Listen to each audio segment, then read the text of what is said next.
Assalamualaikum warahmatullahi wabarakatuh. Pertama-tama, marilah kita panjatkan puji syukur kehadirat Allah SWT, yang dimana kami masih diberi kesempatan untuk menyelesaikan tugas presentasi yang diberikan ini. Perkenalkan, kami kelompok 1, yaitu ada Riyadus Solihin dan Muhammad Wahyu Ramadan.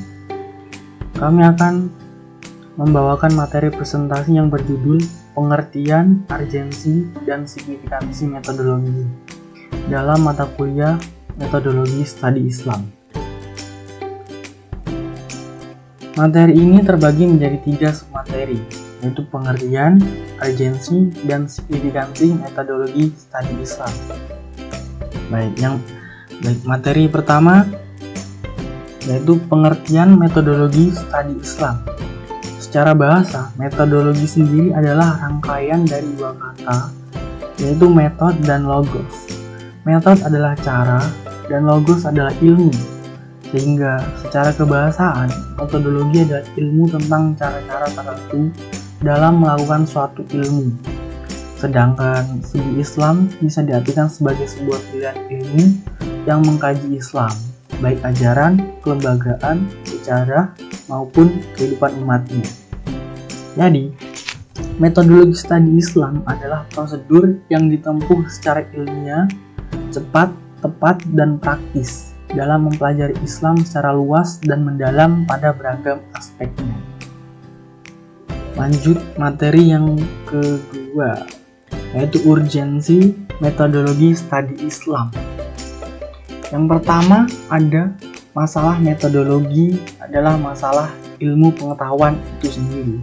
Maksudnya, hilangnya metodologi akan mengakibatkan hilangnya cara cepat dan praktis dalam mempelajari dan menganalisa sebuah cabang keilmuan.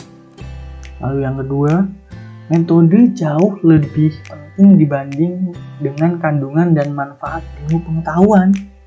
Artinya, metodologi membekali penuntut ilmu dengan sistematika dan langkah-langkah yang tepat dalam mencapai objek kajian dan memperlakukan dengan tepat. Lalu yang ketiga, umat Islam saat ini pada kondisi kritis yang problematis. Artinya, umat Islam masih berada dalam posisi pinggiran dan lemah dalam segala bidang sosial budaya. Maka, umat Islam harus bisa melakukan suatu pemikiran yang cemerlang untuk mengantisipasi kemajuan dan perkembangan.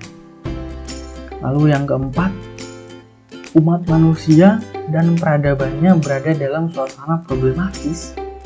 Ya, problematisnya yaitu pesatnya perkembangan dan ilmu pengetahuan modern yang dikenal dengan era globalisasi.